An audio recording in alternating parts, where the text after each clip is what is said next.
Сәлем қадірлі тыңдарман. Бұл мектеп және қоғам атты подкаст.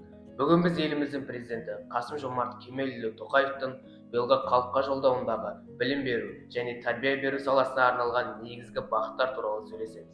Біздің бүгінгі қонағымыз тәрбие орынбасары Ләйла Дүкенова. Сәлеметсіздер ме? Сәлем Нұржігіт. Қош келдіңіз. Мен бүгінгі сізге бірінші қояр сұрағым тәрбие саласындағы жаңашылдықтар мен өзгерістер туралы айта кетсеңіз. Рахмет Нұржігіт.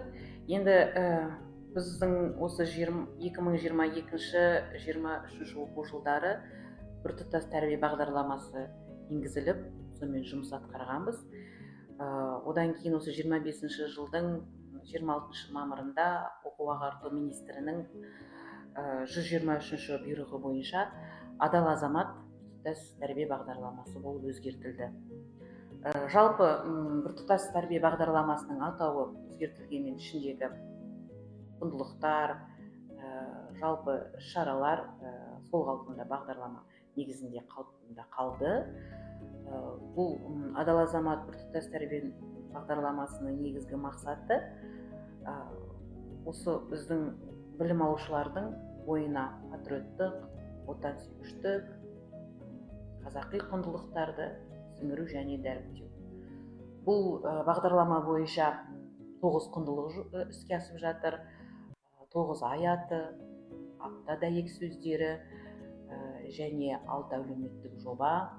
Оны өзің білесің, мектепте бірқашама іс-шаралар атқарылуда және күнделікті іс-шаралар, оның ішіне жаңағы күй күмбірі, ұлттық құндылық, үнемді тұтыну, өнегелі 15 минут, мұның барлығы осы бағдарламаның негізінде жұмыс атқарылып, жоспар арқылы жүргізіп жатыр. Және осы біртұтас тәрбие бағдарламасының аясында құрылған ата-ана педагог қолдау орталығы, ата-аналармен жұмыс жасауда және даналық мектеп клубы. Бұл даналық мектеп клубының басты мақсаты аға буындардың ақыл кеңестерін, одан кейінгі мынау ата-бабаларымыздың ұмытылып бара жатқан салт дәстүрлерін мынау келешек жас ұрпаққа айту, бойларына сіңіру және аманат, яғни ұрпақтан ұрпаққа аманат етіп қалдыру.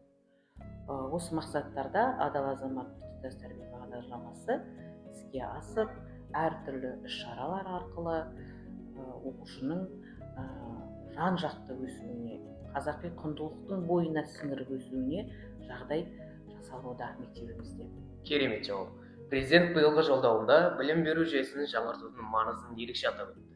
Соның ішінде цифрландыру, жасанды интеллектті енгізу және қазақ диджитал мектебі сияқты жобалары туралы айтты. Сіздің ойыңызша, мұндай жаңашылдықтар біздің мектеп өміріне қалай әсер етеді? Енді Нұржігіт, бұл тұста енді цифрландыру әрине білім саласын дамытуға септігі мол. Оның ішінде жасанды интеллект қосылды. Бұл ойлаймын мен оқушылардың ақпаратты толық қолжетімді жылдам алуына және қоғам талабына сай қалыс қалмай білім алуына өте жоғары септігін тигізері сөзсіз. Қазақстан жасанды интеллект кеңінен қолданылатын және цифрлық технологияларды дамытып жатқан елге айналуы тиіс. Және оқушылар әрине одан қалыс қалмау керек. Өзіміздің президентіміз жолдауында да осы Астанада жасанды интеллект ұлттық орталығын іске қоспақшы. Бұл орталыққа оқушылар, студенттер бару жоспарлануда және есігі ашық деп те айта кетті. Бұл жасанды интеллект арқылы, мен ойлаймын, оқушылар толыққанды білімнің шыңына жете алады. Бірақ әрине кітап оқумен ізденуді қалыс қалдырмауы тиіс. Жауабыңызға рахмет. Сондай-ақ жолдауда ұстаз мәртебесін арттыру, олардың жалақысын көтеру, біліктілігін дамыту мәселелері қозғалды. Бұл бастама мұғалімдер үшін қаншалықты маңызды?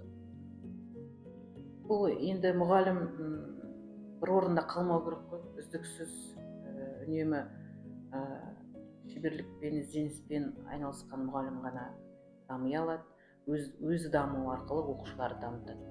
ал өздігі дамуына әрине бұл өзгерістер біліктілігін арттыру ол зор ықпалын тигізеді. Енді жалақысын көбейтуге әрине біз мұғалімдер қауымы оған қорынбасақ ренжімейміз. Еңбек бағалану керек қой. Жауабыңызға үлкен рахмет. Мен сізбен толықтай келісемін. Және президент 2025 жылды жұмысшы мамандықтар жылы деп жариялады. Бұл бастама оқушылардың болашақ мамандық таңдауына қалай әсер етеді? 2021 жылды жұмысшы мамандықтар деп жылы деп жариялады. Дұрыс айтасың. Бұл мақсат мұндағы қазіргі мына оқушылардың техникалық, өндірістік салаларға аз сұраныс болып жатқаннан кейін жұмысшы мамандығы деп жариялап оқытып, жаңағы өзің айтқандай кәсіптік білімін кеңейту арқылы өзінің болашақ мамандығын таңдауға дәлме-дәл жол. Жақсы, жауабыңызға рахмет.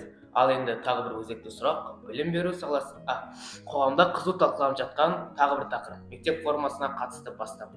Қазақстанда ата-аналар мен оқушылар арасында міндетті мектеп формасын еркін киім үлгісімен алмастыру жөнінде петиция жасалып, көп дауыс жиналды.